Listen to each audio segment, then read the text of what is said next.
Salve 10, beleza? Luiz Carlos na área. Mesmo o REST sendo um assunto muito popular, ele ainda é usado de forma incorreta. Muitos erros que cometemos com ele e com o protocolo HTTP podem comprometer o sucesso da nossa API. Então eu resolvi mostrar erros que cometemos e outras dicas valiosas para que possamos construir boas APIs REST. Tenho certeza que você vai ver o REST com outros olhos depois desse vídeo, então roda a vinheta.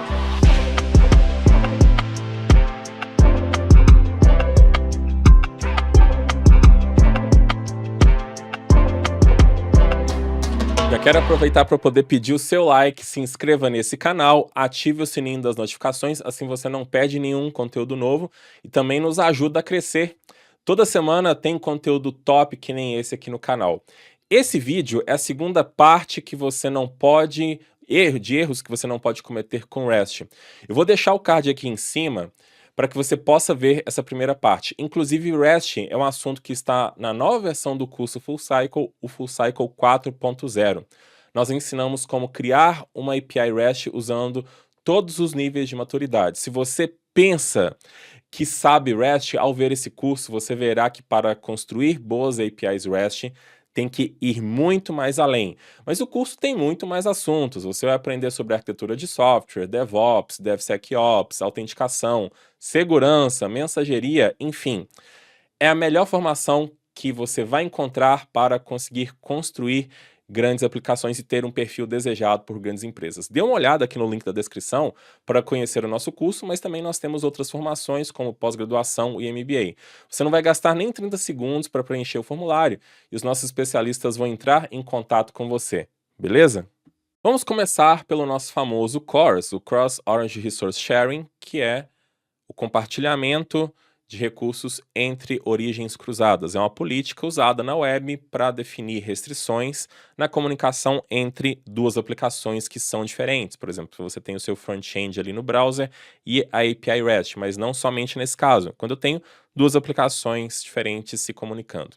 Então, normalmente se habilita ali o verbo option para que eu possa fazer a chamada para o meu recurso e aí eu retorno vários headers informando o que é permitido fazer naquele recurso. Isso aqui é muito importante, porque faz com que eu saiba o que está disponível naquele recurso, além de aumentar a segurança. Mas o CORS é visto como algo que é um corpo estranho no meu sistema. Eu tenho que fazer exatamente só porque ele é implementado no browser e vai dar problema. Então, a gente acaba configurando o CORS mais permissivo do mundo. Então, desses headers aqui, no allow orange, eu coloco asterisco falando, tá tudo permitido. No allow methods, todos os métodos estão permitidos. Talvez no allow headers, que são os headers que eu envio na chamada HTTP, que eu acaba se colocando os headers ali, não preciso colocar todos, só os mais incomuns, acaba passando ali o content type, authorization e outros. E no expose headers, que são os headers que você está dizendo que seriam aceitáveis da aplicação cliente pegar. No caso aqui, se a gente não colocar, por exemplo, esse authorization, quando o browser fizer a requisição para valer, ele não vai deixar a sua aplicação pegar esse authorization aqui. Então isso traz segurança. Então muitas APIs nem tem esse expose headers aqui. O ponto é que isso aqui é configurado totalmente livre. Você pode configurar dessa forma exatamente para um ambiente de teste, um ambiente de desenvolvimento, que você não vai ficar se preocupando com cores. Essa configuração aqui, ela está totalmente incorreta. Obviamente você vai ter que fazer, porque senão o browser, caso da sua aplicação que comunica com a API REST, não vai nem deixar a comunicação acontecer. Mas fazer isso aqui é a mesma coisa de você estar criando uma senha 1, 2, 3, 4, 5, 6. Então isso está totalmente inseguro. A forma correta, primeiro, quando eu faço aqui o options, eu tenho que passar a origem, eu sou obrigado sempre a passar a origem, quem está fazendo essa chamada? É o fullcycle.com.br. Então, ele vai retornar aqui o allow orange, se caso a origem está permitida, caso contrário, ele nem retorna. Então, no caso ali do browser, ele não iria permitir, né? Aqui, quando o browser pega essas informações anteriormente, vamos supor que eu estivesse tentando fazer um post para localhost na porta 3000/orders. Então, o browser faz algo chamado de pre-flight CORS. Ele faz um options antes, que é justamente isso aqui que a gente está vendo, para ver se está autorizado fazer esse post, se está tudo certinho, se a origem está permitida. Então, se alguma informação que tiver discrepante, se não vier esse header exatamente com o valor igual da origem, então eu não consigo fazer. Então, nesse caso, eu estou dizendo que está permitido. Nesse recurso, eu posso só fazer get post. Então, se eu estivesse tentando fazer um put ou alguma outra coisa, estaria proibido. Os headers seriam os mesmos de cima, posso expor aqui os meus headers e ainda nós temos outras informações relevantes. Se por acaso eu estiver utilizando cookies nessa comunicação, aqui eu estou dizendo que está autorizado o envio de cookies. Então, quando ele for fazer um post, ele vai enviar lá o cookie, no caso do browser, né? Se isso aqui tiver como false, ele não envia o cookie, então isso aqui traz segurança também, porque às vezes não é para enviar um cookie e isso pode comprometer a segurança da sua aplicação. Além disso, eu posso configurar um max age aqui, que é justamente o tempo de vida dessa configuração de options, para que sempre quando ele ficar fazendo ali o post ou put ou qualquer outra coisa para o recurso, ele não tenha toda hora que ficar fazendo esse options. Ele já faz direto ali porque ele já tem essas configurações em cache, então isso aqui é uma espécie de cache, tá? Então se você configura dessa forma aqui de cima, você está comprometendo a segurança da sua API. Obviamente, fazer uma configuração melhor dá um pouco mais de trabalho, mas a gente está configurando uma aplicação mais segura, os browsers vão evitar de fazer chamadas desnecessárias e vai melhorar a sua comunicação. Vamos falar agora sobre não ser stateless, e isso é um erro. Nós temos que lembrar que no protocolo HTTP, no seu DNA está a definição de ser stateless, ou seja, toda chamada que acontece entre cliente e servidor não é mantido o estado daquela chamada. O cliente é responsável por enviar sempre todas as informações necessárias. É que à medida do tempo que a web foi evoluindo, foi necessário criar um dispositivo para manter o usuário autenticado. Então se gerou esse conceito de sessão do lado do servidor e o cookie que é armazenado ali com a ID da sessão no cliente. Então toda chamada nova se envia o cookie com o ID da sessão, então o servidor tem condição de verificar se está autenticado ou não. Então esse comportamento faz com que a nossa aplicação web seja stateful, mas a gente está falando de API. A API precisa ser stateless, porque isso vai facilitar a nossa vida em vários sentidos. Inclusive, eu até trago aqui a dissertação do Roy Fielding. Ele diz ali no ponto da dissertação que a gente tem que trabalhar com esse conceito de Client Stateless Server, que é o CSS, que não é o CSS que a gente conhece, é apenas uma sigla que ele está criando ali. É que esse princípio, esse estilo, ele deriva do próprio cliente-servidor que é implementado pelo próprio HTTP.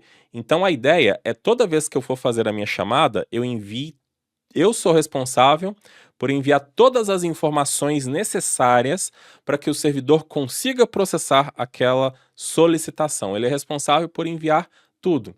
Então, nós tendemos a enviar tokens, que depois acabou se criando o JWT ali depois dos anos 2010, que facilitou mais esse conceito de stateless ainda, porque o token JWT é autocontido. Dentro dele ali tem todas as informações necessárias, até para a gente poder saber quem é o usuário, quais são as suas permissões e etc. Quando eu sou stateless, eu posso ter uma arquitetura mais complexa, com proxies reversos, proxy cache e outros servidores na frente da minha API, e essa comunicação não precisa manter estado.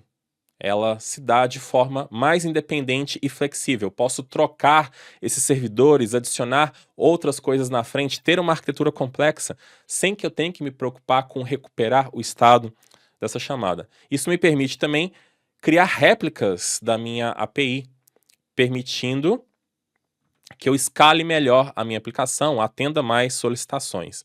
Então, esse é um princípio que está no DNA do REST. A gente precisa ser stateless. Quando você consegue ser, você tem o melhor do mundo ali da arquitetura. Claro que esse conceito de stateful, nem sempre você consegue ser stateless. Alguns bancos de dados, por exemplo, se falando fora um pouco do REST, você vai ter que ser stateful porque é da arquitetura dele, mas a arquitetura REST é stateless. Outro erro que costuma acontecer são as APIs não trabalhar bem com Content Negotiation, os Media Types, fazendo com que a gente não use bem a gramática do HTTP. Lembre-se que o HTTP é como se fosse o português, ele não tem a sua gramática com vários aspectos, e quanto mais aspectos você souber para realizar a comunicação, você consegue se comunicar de uma forma melhor. Pois é, aqui está um dos principais pontos para que você se comunique melhor. Então vamos imaginar que eu tenha aqui a minha API para poder fazer uma criação de produtos. Então, no Content Type, eu passo qual é o formato de dados que eu estou enviando, e lembrando que REST não é somente JSON, a gente pode trabalhar com o envio de qualquer outro formato, a gente costuma também enviar outros formatos que não é somente o JSON, e no header accept, significa que eu estou dizendo para o servidor, olha, estou te enviando JSON, e eu quero um JSON também. Beleza, então, você enviou o seu JSON, aí ele retorna lá o 201 created, com o JSON resultado do que aconteceu. E não significa necessariamente que é só o sucesso. Se às vezes isso aqui fosse um fracasso também, ele retornaria o fracasso em JSON. Tá? Mas eu posso trabalhar com outros formatos. Eu não preciso ficar colocando coisas como às vezes se tinha lá atrás, mas ainda assim tem APIs que se trabalham hoje, colocando aqui, se é um JSON, vou colocar aqui um ponto JSON. Ou se eu quero trabalhar com XML, se às vezes a sua API tem essa necessidade, você coloca XML aqui ou algo do tipo. O Roy Fielden fala na dissertação que a ideia é que a gente tenha os endereços, os recursos, que eles sejam atemporais, ou seja, eu defini /products, então é /products. Isso não vai mudar. Se toda hora eu mexo com uma extensão diferente aqui, eu estou gerando novos endereços. Então a gente negocia o conteúdo a partir dos dois headers. Eu posso querer enviar para uma API um conteúdo em XML e que ela me devolva um JSON, não que isso aqui vai fazer sentido, mas a gente pode negociar qualquer tipo de conteúdo que esteja disponível. E claro que a API tem que ter essa compatibilidade. Então eu enviei aqui um JSON, ela vai me devolver, ou melhor, enviei um XML, ela vai me devolver um JSON. Mas o que acontece muitas vezes é que a gente não trabalha muito bem com esses headers. Vamos pegar o caso de pegar produtos. Eu não preciso fazer aqui um content type, mas eu estou falando que eu aceito aqui um JSON. Então ele me devolve o JSON. E se eu quisesse pegar um CSV? Ora, eu não preciso colocar um ponto CSV ali no final, como a gente estava falando antes. Eu só passo o formato que eu quero. Agora, se a minha API não suporta os formatos, então aí a gente pode começar a trabalhar com os status codes para poder representar essa situação que aconteceu.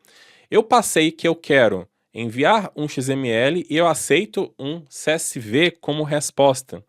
Então, eu posso retornar aqui um 415, que ele não vai suportar essa mídia que eu estou enviando, no caso esse 4015 é só para o content type, que é o primeiro caso que eu iria analisar, mas o accept também, se eu passar um formato que eu não aceito, eu posso colocar um 406. Imagina a sua API retornando isso aqui, deixando claro que eu não suporto esse formato. Isso deixa muito mais claro.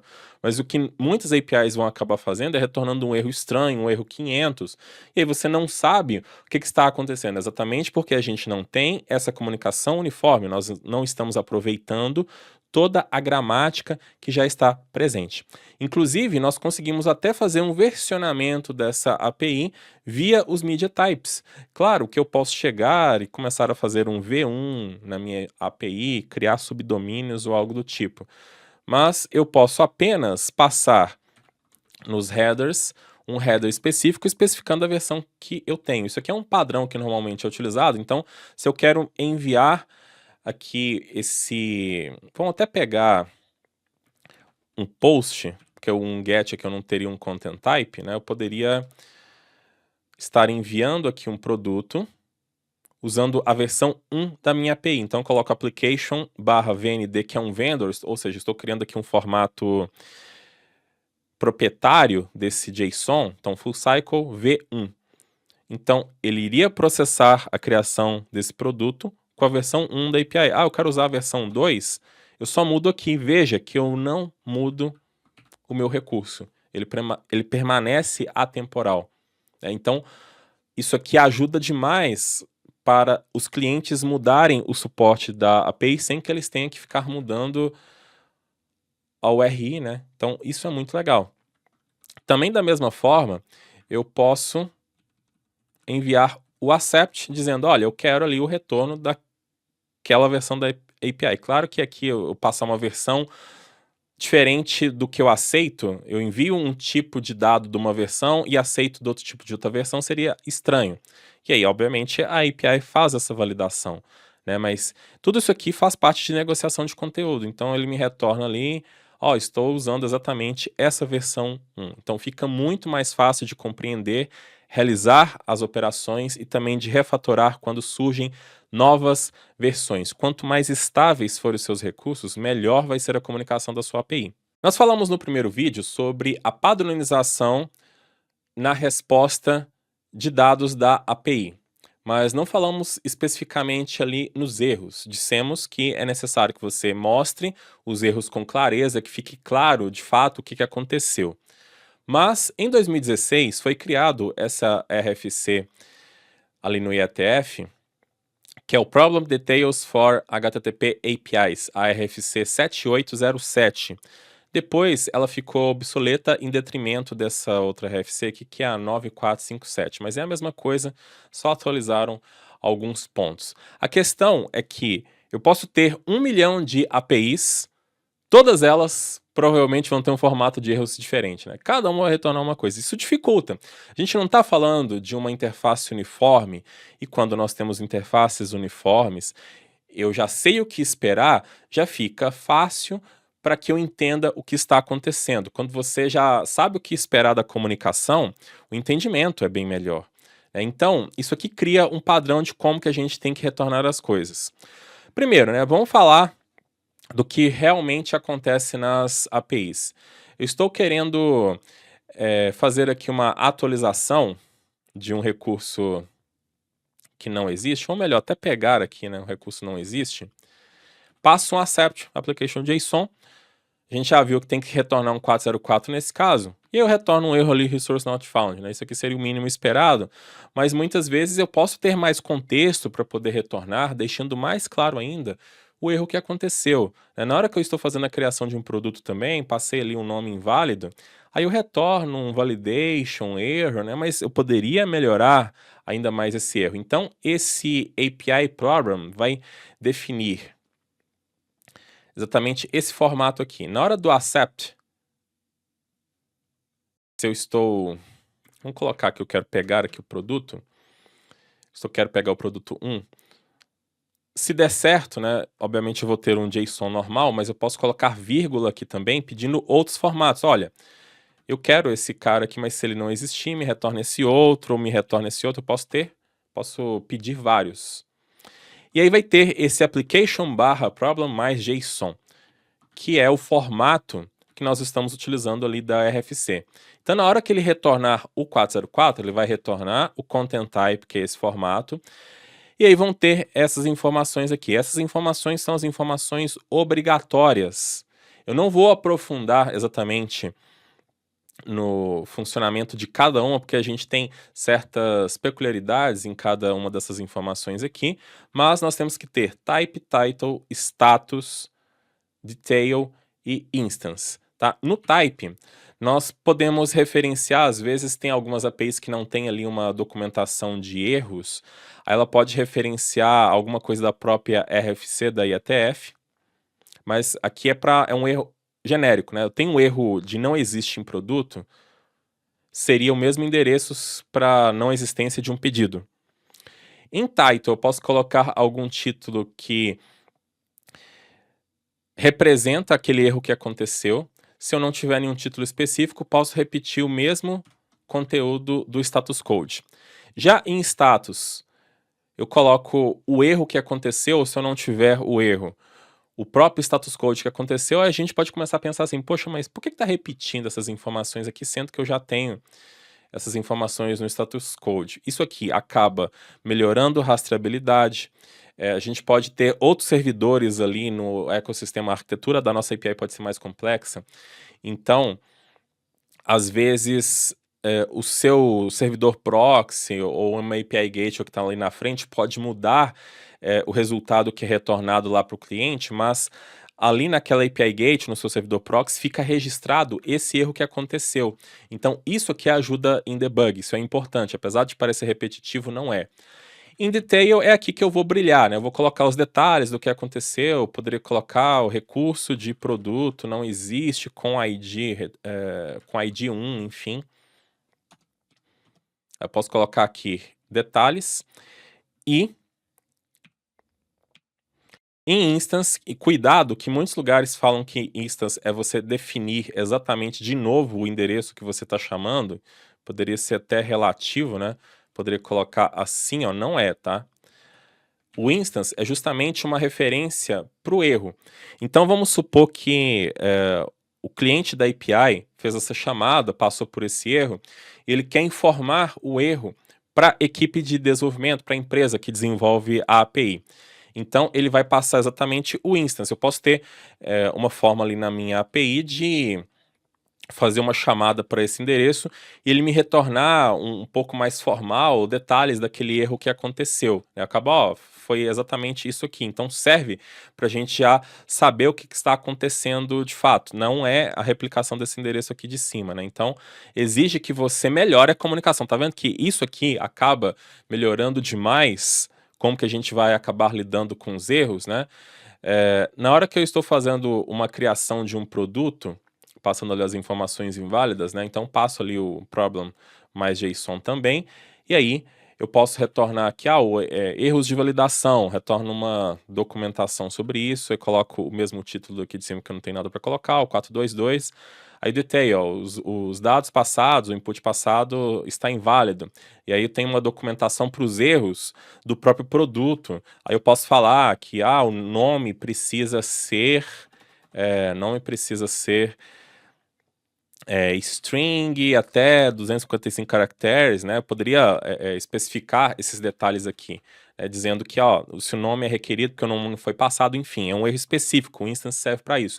E nada impede de colocar campos adicionais. Aquela RFC antiga não delimitava campos adicionais, então eu posso adicionar fields, que são os campos que eu estou validando para mostrar cada erro. Posso adicionar qualquer outra coisa que ajude melhor a representar esses erros. Até mesmo se você estiver tentando fazer um saque via API REST, então nós vamos ter aqui a informação ali do erro que aconteceu. Aqui no erro nós vamos ter um validation erro que ele retorna um 422, unprocessable entry, 422, está inválido, e aqui eu estou falando saldo insuficiente, né? E aí vai ter a validação aqui do withdraw. Eu vou falar, se você não tem saldo, se o seu saldo é 0, você não pode sacar, enfim, esse tipo de coisa que a gente pode colocar aqui. Quantas outras informações forem necessárias? Às vezes você pode colocar aqui o balance do usuário, você tem 0 aqui, só para dar mais ênfase ainda. Enfim, então esse padrão dá uma outra dinâmica, né, e ele tem sido usado por muitas APIs que querem representar melhor os seus erros. Esse aqui é um dos pontos mais negligenciados, subestimados. Eu já fiz um vídeo disso aqui no canal falando sobre hypermedia, né? Hypermedia é desprezado totalmente em API. Nós temos que lembrar que REST está totalmente ligado com a web. A web é uma máquina de links. Você tem um link que te leva a outro lugar, para que você atinja o seu objetivo. Então, é navegação o tempo inteiro. API REST também deve seguir esse princípio. Isso não é nem palavra do Luiz, isso é palavra do próprio criador do REST, o Roy Fielding. Então, quando eu estou criando aqui um pedido, eu tenho um resultado que pode me levar a outros lugares, deixando claro o que eu posso fazer com aquele recurso. Acabei de criar aqui o meu pedido, então além dos dados convencionais, que inclusive eu fiz até uma padronização colocando aqui em Data, eu tenho os links. Eu tenho o link para pegar o próprio endereço do recurso, inclusive aqui também, isso aqui faz parte desse hypermedia, nós podemos retornar o header location, que qualquer cliente pode pegar esse header aqui para poder já fazer um redirecionamento e permitir que a pessoa acesse as informações. Mas eu consigo pegar as informações daquele novo recurso, eu consigo aprovar, cancelar, fazer pagamentos. Dê uma olhada, eu vou deixar um card sobre esse vídeo que eu gravei aqui, mas nós podemos colocar exatamente aqui qual que é o relation, né? Essa informação que está aqui é o relation, que é a relação, se é aprovar, cancelar ou qualquer outra coisa, até pagamentos eu posso fazer. Então, muitas vezes, isso aqui ajuda até documentar sua própria API. Muita gente reclama, né, que é difícil fazer documentação. Você já pode fazer autodocumentação com a Hypermedia. E também vai melhorar a navegabilidade, a palavra é difícil. Além disso, eu posso colocar aqui também os métodos, né? Eu sei que para aprovar essa order, eu posso usar o método put. Além disso, se você quiser ser mais específico ainda, daria para a gente até colocar um JSON schema aqui, mostrando quais são os dados que eu posso passar, né? Aí a gente tem que tomar o devido cuidado para que esse retorno aqui também não seja de forma excessiva, tem que ter uma harmonia. Mas eu poderia ter um link aqui apontando para os dados que podem ser passados, né? Essas informações aqui, pessoal, não vai ser o que vai impactar a sua API, tá? Tem gente, às vezes, que pensa por esse lado, eu entendo. Ah, mas se eu estou aumentando aqui o meu payload, né, eu estou aumentando os dados que são trafegados. Os problemas que você está tendo, na verdade, é pelo mau desenho da sua API, não são pelos hypermedias. Você não vai ter, normalmente, uma série de hypermedias aqui, porque você vai ter alguns que vai levar para algum lugar, que vai levar para outro lugar. Você não coloca todos os links de uma página do seu site numa página só. Você coloca alguns que te leva para outro, que vai colocar mais alguns, e assim vai. Então, hypermedia está no DNA de API REST. O Roy Fielden fala que se você não trabalha com hypermedia, você não está trabalhando de fato com o conceito do REST. Eu vou deixar aqui também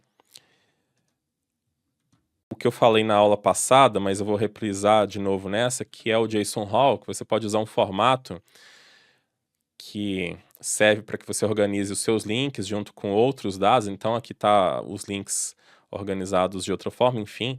Ele foi criado pelo Mike Kelly ali em 2011, e até uma proposta que não foi aprovada pela IETF, mas é um padrão que muitas APIs utilizam também. Então ele cria ali um padrão que ajuda bem você ter um retorno mais complexo. E isso vai da maturidade também da sua API. Não podia faltar a tal bendita da documentação, né, que é desejo de muitos front-enders e outras pessoas também, né? Essa API poderia ter uma documentação, ainda mais se a sua API é pública, meu Deus, se ela não tem uma documentação, né? A questão de documentação, ela é muito importante, a gente tem que entender que várias pessoas vão mexer com a API ao longo do tempo, a gente não vai lembrar todos os detalhes, então tem que ter registro das coisas.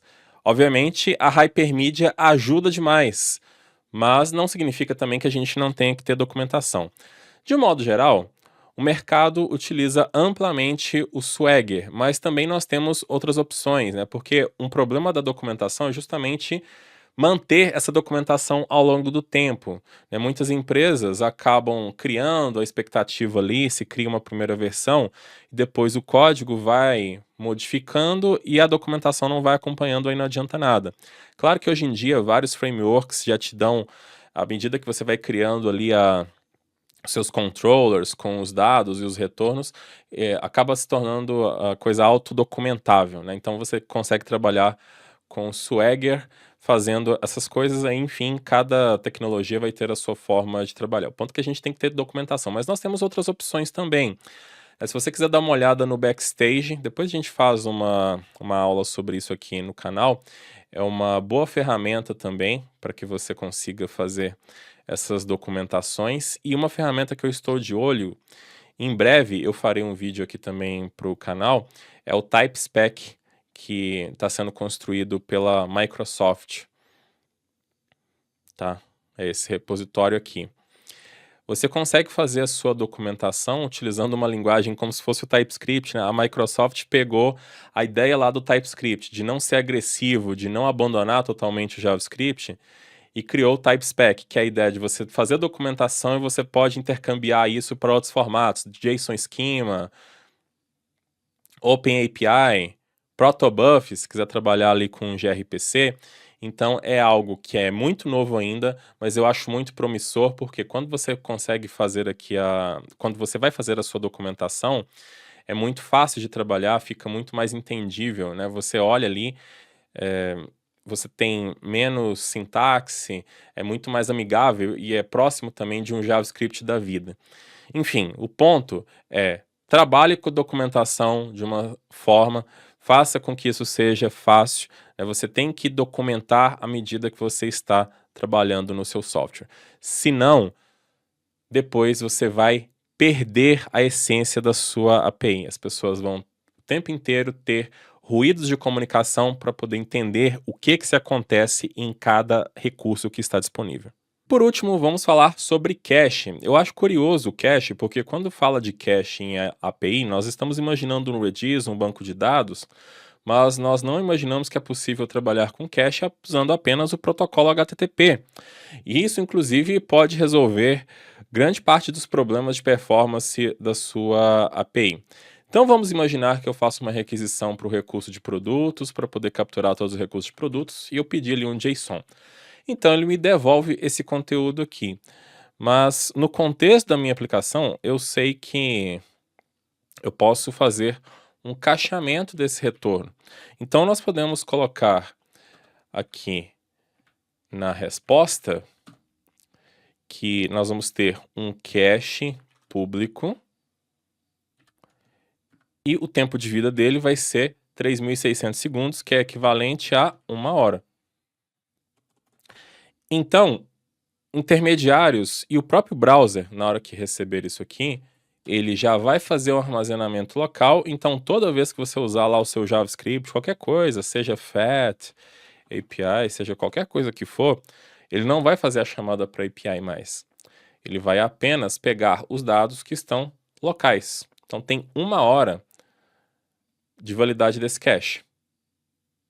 Tá? Mas, vamos pensar que daqui 1 hora eu fiz a chamada de novo e esse conteúdo não foi modificado. Teve a chance ali e não teve nenhum produto sendo adicionado. E nós podemos otimizar mais essa comunicação ainda, utilizando 2 headers. Poderia utilizar aqui o last modified ou o tag. Tá? O last modified informa qual que foi a última modificação desse conteúdo que eu estou mandando. Então eu coloco ali uma data específica. O tag, chamado de entity tag, é uma tag que nós estamos colocando que reverte a esse conteúdo da forma que ele está. Então, esse last modified não seria muito aplicado aqui nesse caso, mas ele vai muito quando você está requisitando uma página HTML ali. Então, o servidor acaba colocando um last modified. E aí o browser depois, ele vai... Quando o usuário fizer uma chamada novamente ali da página, ele pode enviar um header if modified since, passando a mesma data. Então, quando o servidor for devolver a resposta, ele não vai devolver todo o HTML, ele só devolve um HTTP 1.1 304 not modified. Significa que a resposta não mudou. Então, ele reusa o HTML que está local. Então, isso aqui serve mais para poder rastrear a questão de páginas. Não seria muito aplicado aqui para esse entity tag, porque nesse caso aqui a gente acabaria gerando um hash do próprio conteúdo que seria retornado, né? Aí existem algumas formas da gente fazer isso.